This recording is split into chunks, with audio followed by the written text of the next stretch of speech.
Hello friends, hello everyone. आज फिर से नया वीडियो और फिर से आज उसी अयोध्या मंदिर की चर्चा करेंगे।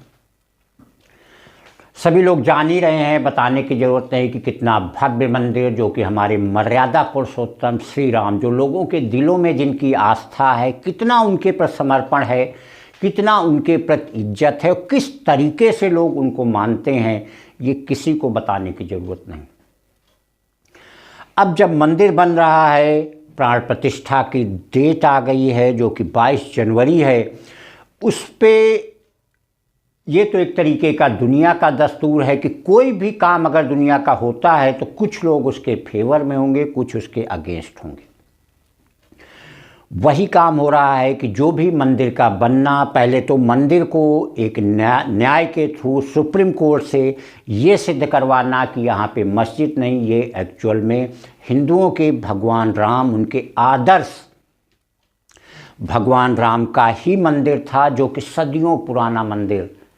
पहले इस चीज़ को, फिर उसके बाद इतनी भव्यता के साथ बनना, उसमें प्राण प्रतिष्ठा की डेट आ जाना, उसमें सारी राजनीतिक पार्टियां एक अपनी अपनी सोच, यहाँ तक साधु संतों की भी जो सोच है, उस सोच के थ्रू लेकर के, क्योंकि इस समय जो देश की कमान है वो मोदी जी के पास, बीजेपी के पास है, तो ये सारी चीज़ें बताने की ज़रूरत है। तो मोदी जी का अपना क्या इसके प्रति राय थी, जो भी चीज़ें हमने देखी उसकी आज बात कर रहे हैं। देखिए, देश पे जो देश का जो राम मंदिर अयोध्या में बनना, ये किसी को बताने की ज़रूरत नहीं है कि एक राजनीतिक चाल हो सकती है। लोगों का जो भगवान राम के प्रति जो उनकी इज्जत है, जो उनके दिलों में स्थान है, एक जो भगवान राम के प्रति भावनाएं हैं, उसके प्रति जुड़ना। जब भी न्यूज़ में या टीवी में देखे, मोदी जी यही कहते नज़र आते हैं कि इस तरीके से, जैसे उन्होंने तो 11 दिन पहले ही संकल्प व्रत लेने का लिया हुआ है, लोगों के लिए कहते हैं कि पूरा भक्तिमय हो जाना चाहिए। अयोध्या ही नहीं, पूरा यूपी क्या, पूरा देश भक्तिमय हो जाना चाहिए। हर जगह भगवान राम के भजन, उनके गीत चलने चाहिए।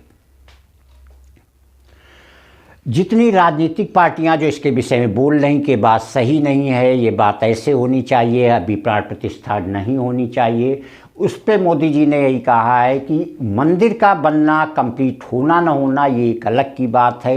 ये एक देश की जो भगवान राम के प्रति समर्पण है, उसकी एक जो शुभ मुहूर्त है, उसकी ये बातें हैं। उसको बनने ना बनने से कोई उसका रिलेशन नहीं है।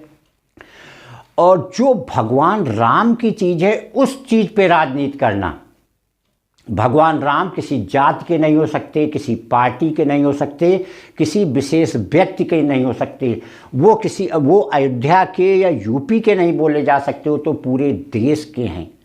उनको तो त्रिलोकी कहा जाता है, तीनों लोक उनके हैं। तो उसको किसी जाति से जोड़ना या किसी पार्टी से जोड़ना, उस चीज़ को जो भारत देश की जनता है, मोदी जी ने यही कहा कि 140 करोड़ जो जनता है वो खुद ही इस चीज़ को समझ सकती है कि ये कोई राजनीतिक चाल हो सकती है या लोगों की अपनी सोच हो सकती है। क्योंकि जिसकी जैसी सोच होगी वो उसी नज़रिए से उसको देखेगा और उसी तरीके से सोचेगा। मोदी जी ने एक बड़ी प्यारी बात कही थी कि कमी तो लोगों ने राम राज्य में निकाल दी थी, कि भगवान राम में ये कमी है। कमी तो भगवान कृष्ण में निकाली गई, जो कि तारक ब्रह्म बोले जाते हैं। कमी तो लोगों ने, जो देवों के देव महादेव हैं, शिव जी में बताई कि ये उनमें कमी है। तो ये तो मोदी जी का राज्य है, तो अयोध्या की बात है।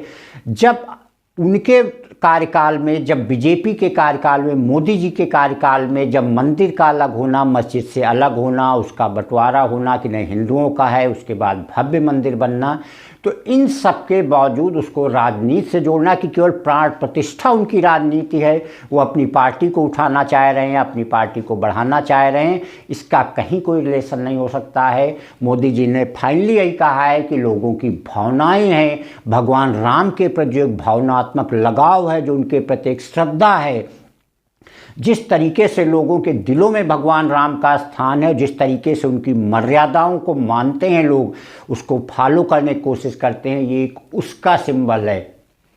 उस चीज़ को प्रेजेंट करता है। इसको किसी जाति से, किसी विशेष व्यक्ति से, किसी पार्टी से जोड़ना एक बिल्कुल गलत बात होगी। ये तो पूरे देश के लिए है, किसी एक जाति और किसी एक इंसान के लिए नहीं हो सकती है। Thank you.